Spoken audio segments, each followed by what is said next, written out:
Selamat siang, anak-anak. Siang, Pak. Bagaimana kabar kalian hari ini? Sehat, lumayan baik, Pak.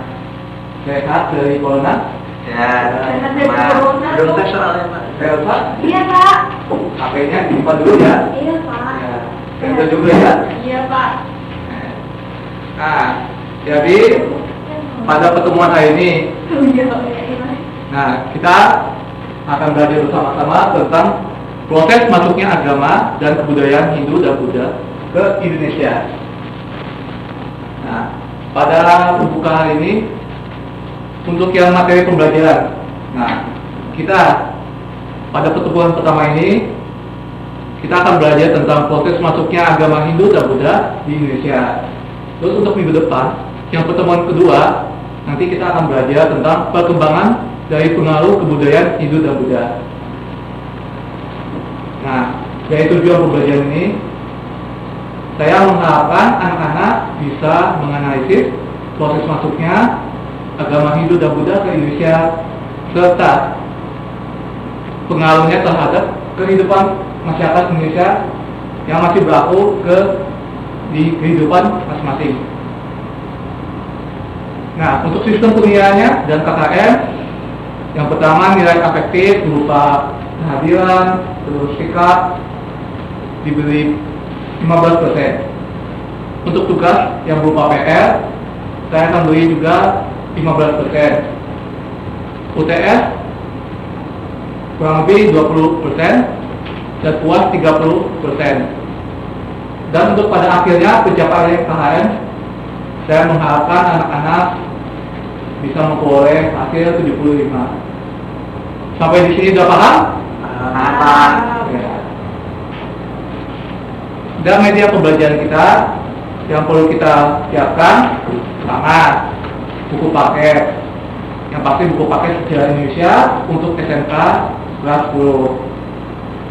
Kalian semua sudah mempersiapkan dari rumah? Dan Pak, ini ada. Terus yang selanjutnya LKS dan sumber belajar.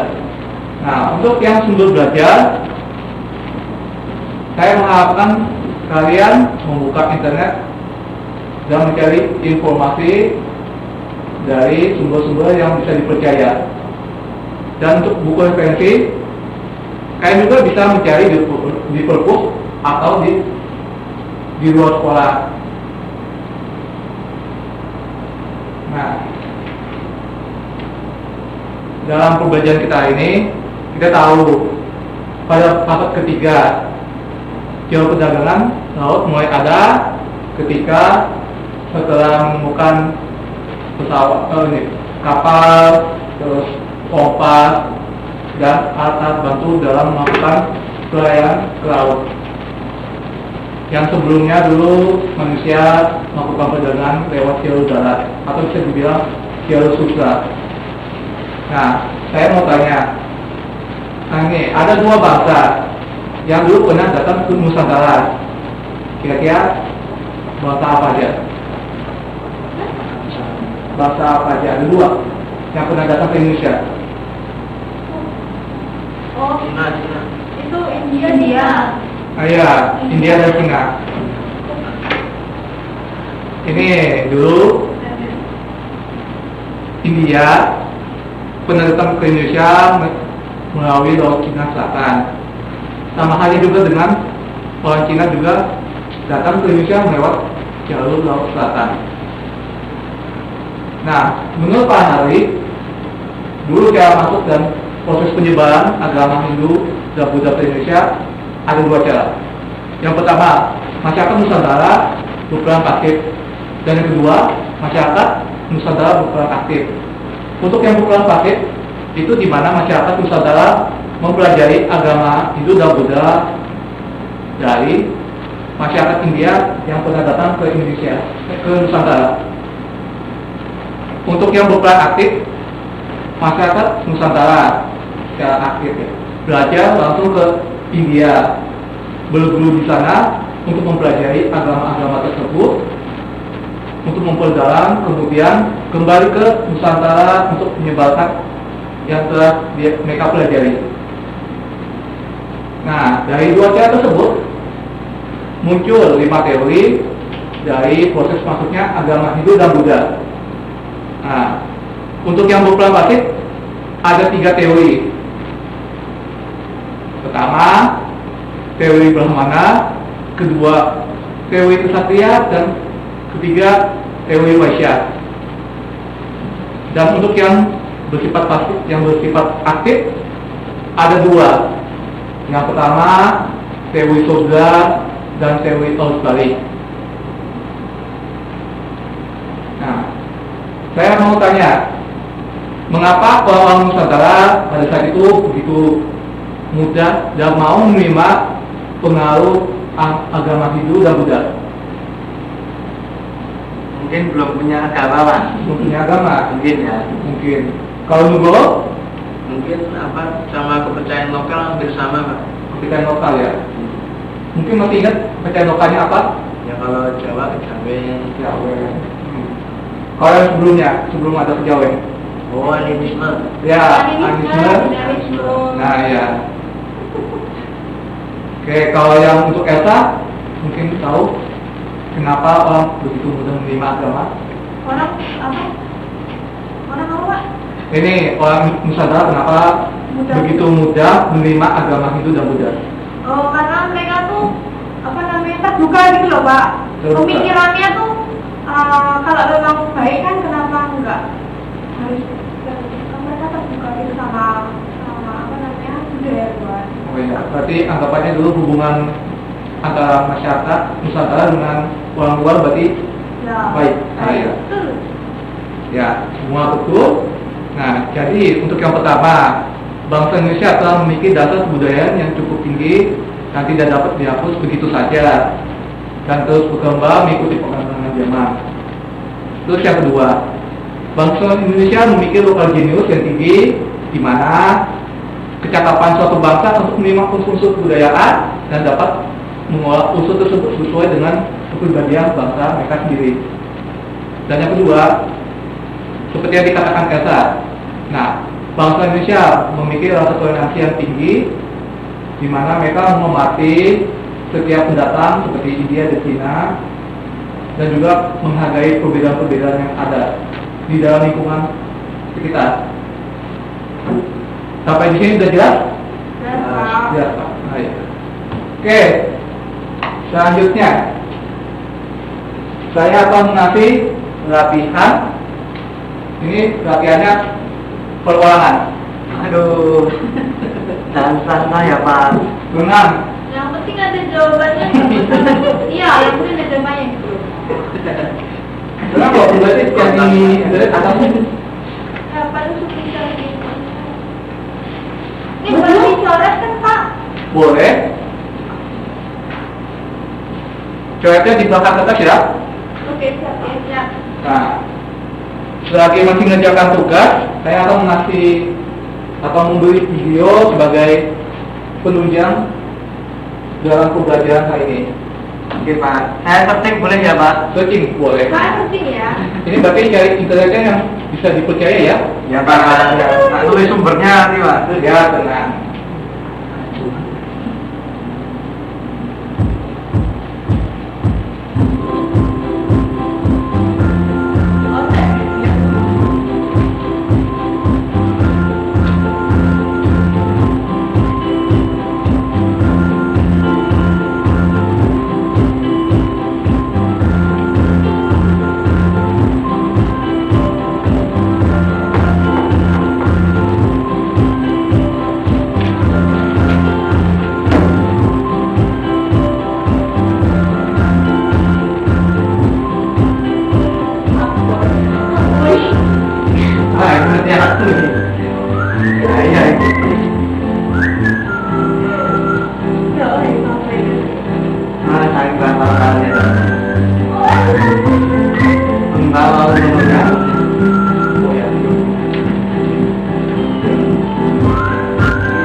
Ya, sudah semua? Aku jadi Oh ya, saya minta 2 orang untuk mewakili menyampaikan hasil jawabannya. Cewek cowok ya Pak? Cewek cowok, ya. ibu-ibu. Ya, Cowok jangan. mau maju Pak? Oh ya, ngobrol, sudah maju. Nomor berapa Pak? Ini nomor 1. Nomor 1. Ya, sebutkan dan jelaskan. Oke. Aduh. Jadi nomor 1 jelaskan teori tentang masuknya pengaruh budaya. Teori yang pertama itu teori Brahmana. Jadi di teori ini dikemukakan bahwa para kaum Brahmana bisa datang ke Nusantara karena ketertarikan raja-raja. Yang kedua itu teori Ksatria. Ini di sini dijelaskan pada zaman masuknya Hindu-Buddha ke Nusantara, di daratan India sedang berlangsung perang saudara. Raja-raja yang kalah perang melarikan diri ke Nusantara dan menyebarkan pengaruh Buddha. Yang ketiga itu teori Vaisya.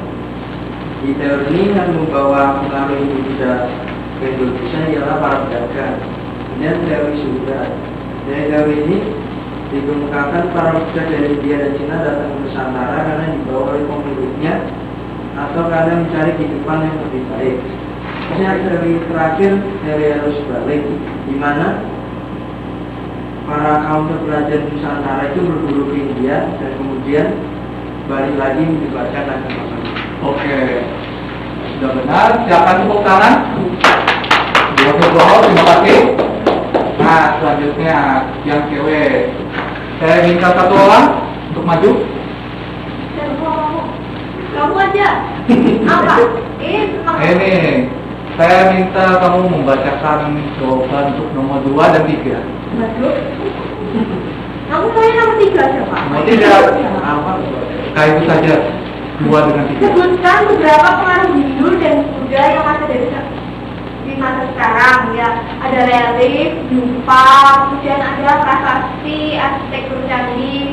Buatlah analisis teori mana yang paling mendekati benar dari beberapa teori masih Buddha. Kalau menurut saya dan kelompok itu teori arus balik.